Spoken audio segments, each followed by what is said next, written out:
Hello and welcome to the Box Seat, Perth Racing's video previews of racing on Melbourne Cup Day here at Ascot, 3rd of November 2020. The rail's at 14 metres, the track condition good for. We're going to have partly cloudy conditions, 24, 25 degrees. No reason not to get yourself down to Ascot on Tuesday.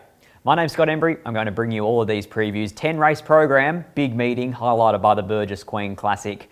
We kick off in race number 1 with the Run and Eat a Kebab handicap. I do like running, I do like kebabs. This race, I do like Acromantula as well. This horse, number 1 on debut, we're going to watch his recent trial. To go, Acromantula is doing it well out in the lead. It's skipped clear. Second, Count Grundy trying to get on level terms. Behind those runners' footsteps, sticking closer to the rail. One for the road, starting to wind up with Nobility and starting to work into the clear. Noble Lawrence, about a line of 5 across the track. In front, though, Acromantula still clear. Out by over a length, heading towards the last 50. Acromantula will do enough and win nicely. Second past the post. Well, that was Acromantula's trial there. Yet to be defeated at Lark Hill. Comes into this race, draws the inside gate, a small select group of 3-year-olds. I think he can get his life off to a winning start here. I'm going to tip him on top on debut.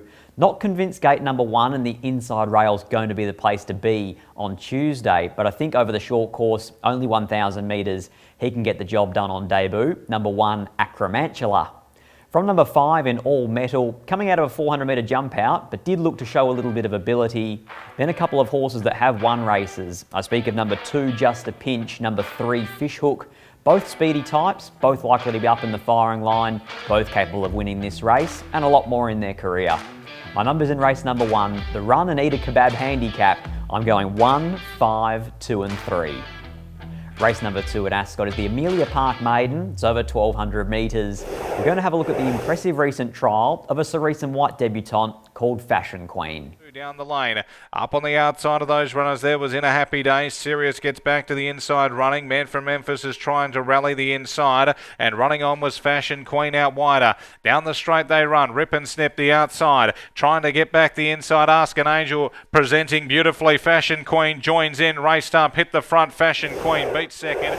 Well, Fashion Queen has had a number of mini campaigns, a lot of trials as well. We finally get to see her on debut, and as we always get with these Bob and Sandra Peters 3-year-olds, you just don't quite know how good they are, but certainly this one looks to have a bit of ability. I am, however, going to tip for a little bit of value here, hoping we see somewhere near $6 to $8 range. I'll be hoping for number 3 in Town Hall. Now this horse is drawn a wide gate, but I am predicting 3 wide with cover to be the place that all the winners, or the majority at least, are going to come from on Tuesday. So hoping Brad Parnham can settle him back in the field, peel to the outside at the right time. Didn't mind his race efforts as a 2-year-old, and I thought here he could cause the upset. So I'm going to tip him on top here, and that's number 3 in Town Hall. Number 9, Fashion Queen. No doubt this filly's going to be winning races. She's drawn to get a soft run, and that trial we watched in replay was quite impressive.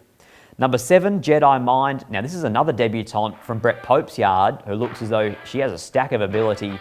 Really did like the recent trial as well. Number 10, Treasured Prize. Chris Parnham rode both of these Bob and Sandra Peters horses at trials, so I'm going to follow his lead. He elected to ride Fashion Queen and not Treasured Prize. My numbers in race number 2, 3, 9, 7 and 10. Race number 3 at Ascot is the Mrs. Max Maiden over 1,200 metres. Pretty hard to not be impressed with the most recent effort of At War. He's the horse we're going to watch in replay.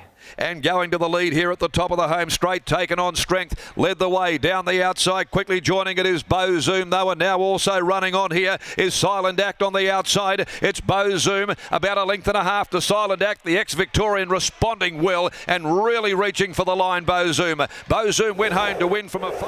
Well, he finished 3rd there at War, and he is a horse that's always flashed potential. On debut, he actually made his debut in a Saturday race over the Summer Carnival last year, and he finished behind Massimo. I'm pretty sure he might have even beaten Home Elite Street that day, so he's always shown a glimpse of ability at War.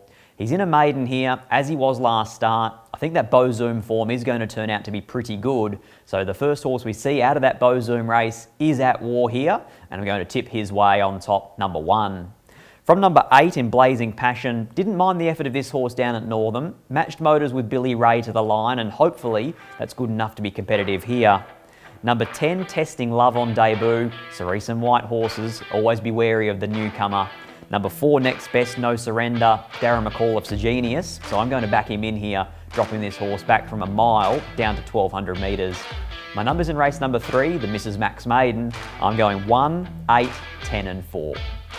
Race number 4 at Ascot is the Crown Perth Handicap. This is over 1,800 metres. We're going to watch the impressive last start win of Hip Wiggle. Gold Vein, here comes Hip Wiggle down the outside, starting to set after these leaders. Reverse it, hit the front from Flaming Famous. It'll be gobbled up though by Hip Wiggle. At the 150, Hip Wiggle surges to the lead. Here comes PASARAN down the outside, finishing full of running. It's Hip Wiggle in front from PASARAN, and it'll be too good, Hip Wiggle. Hip Wiggle won from PASARAN.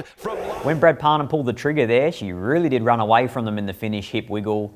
Listening to Dan Morton post-race, he was pretty confident this mare would get out over further and maybe with a soft draw would be able to get out to sort of 2,000 metres. So she should have no troubles at 1,800 first time. I am, however, going to tip a little bit differently from her. I'm going 7, Ruby Jean, who got a long way back in a slowly run race last time out. I thought hit the line quite well. We have seen a winner from that glamour-packed race already in Pretty Friar scoring at Northam. So I'm going to go with Ruby Jean on top here, the Black Friars 4-year-old from Adam Durant's yard. Number 6, Lord Lonsdale, scratched from Saturday to be saved for Tuesday's Melbourne Cup meeting. I think it's an astute placement by trainer Kieran McDonough, and this horse will give them something to run down. Number 5, Hip Wiggle. Number 4, PASARAN. They both come from that exact same replay that we watched, and I thought they were as good as each other. My numbers in race number 4, 7, 6, 5 and 4. Race number 5 at Ascot is the Tab Touch Better Your Bet Handicap, and the horse we're going to watch in replay is the last start winner, Igarashi. Back there as they turn for home, Flying Target, Last Indian Chant, Taj Mahal, its stablemate ranges up, grabbed the lead, Igarashi about to claim it, Pink and Grey fighting back doggedly down on the inside, Pink and Grey, Taj Mahal and Igarashi, this trio fighting out a great finish, Taj Mahal and Igarashi diving and snatched them right on the line. Well, that form looks super now because Igarashi in that replay beat home Taj Mahal. That mare for Luke Fernie was a winner on Saturday just gone here at Ascot, so the form reads up really well. I am, however, going to make one of the better bets, a horse that we didn't watch in replay, and that's Bafunjar. This mare's been building into the campaign. She drops back sharply in class. Really good placement by Neville Parnham, and when he does drop these Saturday types back to midweekers, more often than not, he scores with great success. I think from the wide draw, Brad Parnham can have her back in the field, joining that 3 wide train, which is the way that I'm going to tip most of the card. And so I'm thinking here that back in grade, she's actually one of the best bets on the card. Number 4, Bafunjar. I then went to number 5 in Igarashi because that form looks so good now with Taj Mahal winning on Saturday. Number 9, Next Best, Miss Zadell. Really eye-catching first start for a new stable, now with Adam Durant. I then went to number 8 in Cornflower, who is racing well for Alan Matthews. But best bet for me, it's Bafunjar. Race 5, number 4, from 5, 9 and 8. Race number 6 at Ascot is the Seppelt Wines Handicap over 1,100 metres. We get to see the return of a pretty handy type in Old Mick, so we're going to see what he produced at the trials. Into the straight and trying to get out from underneath it now is Taxi. Down the straight, inside the 300 they run. Dashing up quickly, Spirit and Fire, trying to kick back the inside. Old Mick still held well together as Old Mick. It holds a narrow lead. The outside and trying to get there. As they head down towards the line with Spirit and Fire, it's Old Mick in front, and Old Mick beats Spirit and Fire. Well, that was Old Mick there, winning at Lark Hill in a recent barrier trial. Didn't quite come up last campaign. Heavily supported first up at Ascot. Didn't really get into the race at the right time. Looked a little bit awkward in his action as well. Ross Price has tipped him out. Ross's yard's going well with Carheelan going through the grades nicely. I think this horse, Old Mick, will take beating, but I was so impressed with the Western Australian debut of number 2, Bo Zoom. Tipped him that day. We made him the best bet on the box seat. We're going to have to follow up here because he was good to us and he was very good to the clock. He went around 5.5 lengths faster than maiden average. Always a good indicator that you can take the step to a Class 1. Tipping Chris Parnham here with number 2 in Bo Zoom. 4, Old Mick, like the trial, like the horse, think he's going to take beating, no doubt. Number 6, Excerpt, who was caught off the track last start in what I thought was a really good performance. I then went down to number 10, Differentiator, reuniting with Sean O'Donnell, who did guide her to victory just a couple of starts ago. My numbers in race number 6, 2, 4, 6 and 10. Race number 7 at Ascot is the Devil's Lair Handicap over 1400 metres. This last start winner was impressive. Her name is Brave Dream. Appellation behind those. Fair Rouge into the corner first. Leads the way from Lasting Impact. No run for Type 1. Getting over the back of Fair Rouge and balked badly. Prorated down the outside. Silent Act also coming, and so's Brave Dream. They go to the 100. Brave Dream, Silent Act. Brave Dream hits the front, draws away from Silent Act. It's Brave Dream. Brave Dream beats Silent Act. Well, that's Brave Dream there winning at 1200 metres. Steps now up in trip to 1400 metres, and that has to be a positive for her. She gets back in the run, she hits the line hard, and I'm thinking track conditions to suit with the rail at 14 metres at Ascot on Tuesday. Get to the outside, go through her gears. She might be fairly short, but I think she'll be winning this. Number 2 in Brave Dream. From number 9 next best, and that is Holy Oak, who was impressive in a very similar type of race last start. It was a rail out, run on day, and Jade McNaught does ride those conditions very, very well. Number 5 in Swift Gondo. Ran last first up at Northern, but in a Class 3 and in a race where she almost pulled Brad Parnham out of the saddle. I think that she can be a big improver here and might sneak under the guard of the market framers. And then number 3 next best, and that's CASA ROSADA. Always showed some ability, but does a lot wrong in the run. The numbers in race number 7, 2, 9, 5 and 3. Race number 8 at Ascot is the Salinger Handicap over 1400 metres. This probably is one of the more competitive races on the card, but it's hard not to be impressed with the way that Brad Graham's stable's going, and this horse, Tonka Tough. Stretched by Prevailing wins. Peppy Jack more races. Had to switch direction, cutting back towards the inside. Misty Lad, Tonka Tough are running on down the outside. Inside the 150, Peppy Jack Prevailing wins. Tonka Tough is gathering them up wide on the track. On the outside, Tonka Tough surging clear. Tonka Tough too good. Tonka Tough won from Peppy. What we saw there was Tonka Tough winning, but what we didn't see was the ride of Ryan Hill from about the 1000 metre mark to the 800. He made sure that Tonka Tough got to the outside because this horse is just so different when he can get to the outside and have clear air. Provided Chris Parnham can get him off the fence, get him out into the open spaces, I think he's pretty hard to beat here, and he is a winner at 2 of his last 4 in this grade as well. So it's number 3 for me, and that's Tonka Tough. 7, Car Heelan, well, she's back from no man's land really. She had a long time of a winning drought, and now that Ross Price has got her back in winning form, I think she can continue on with it. She's gunning for a winning hat-trick. Number 8, Crystal Dane. Now this horse's numerical form at Ascot is nothing short of shocking, but I do think that she's firing on all cylinders, and if she again gets to the outside, a bit like Tonka Tough, she's got a powerful turn of foot late. I then went to number 6 in Prevailing Wins, who's been running really good races against the pattern. Every time they go back with him, it's an on-speed day, and every time they go forward with him, it's a swoopers day. Convinced this horse is going pretty well. My numbers in race number 8, 3, 7, 8 and 6. Race number 9 at Ascot is the feature. It's the Tab Touch Burgess Queen Stakes at 1400 metres for the fillies, and how could you not be impressed with this last start win in the Belgravia Stakes? Last to first effort down the outside, it's Magical Dream. Searching for an opening to get clear, and now to the outside, running on his Mystical View, down past the 250, Watch Me Dance, still the leader by a length and a half to Gemma's Son, flat to the floorboards, but here comes Mystical View down the outside, and look at Magical Dream finishing brilliantly. Magical Dream right over the top, grab them.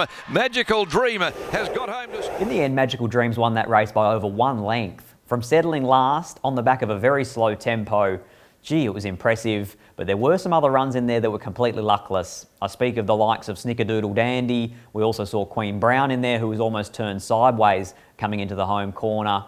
I'm going to go with one of those horses, and that is Snickerdoodle Dandy to turn the tables on Magical Dream. Chris Parnham picks up the ride. No doubt would have had a lot of options in this race, Chris Parnham. Snickerdoodle Dandy looks like she's the type of filly that will appreciate every step up in trip, be it the 14, then the mile, then hopefully an 1800 of a Kingston Town, because she is my early tip. But I'm going with her to win the Burgess Queen Stakes of 2020, and that's number 5, Snickerdoodle Dandy.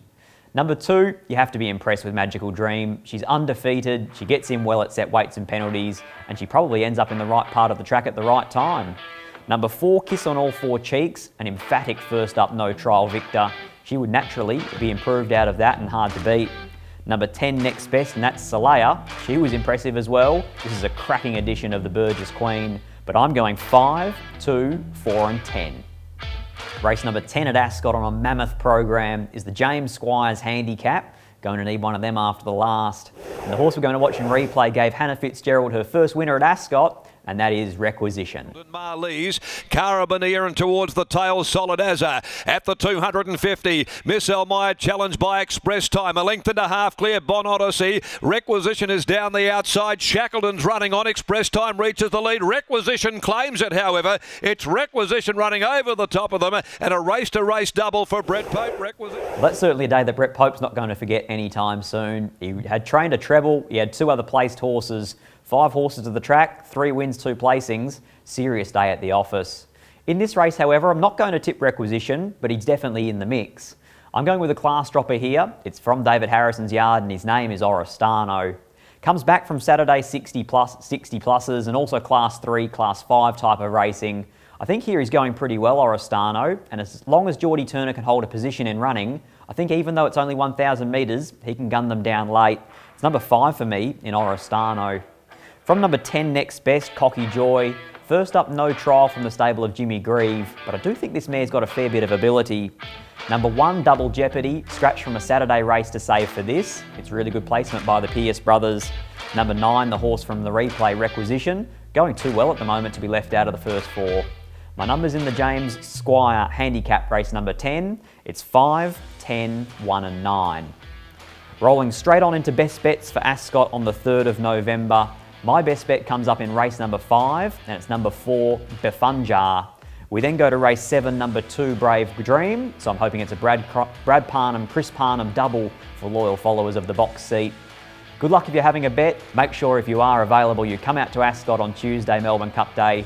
All the tickets, perthracing.com.au.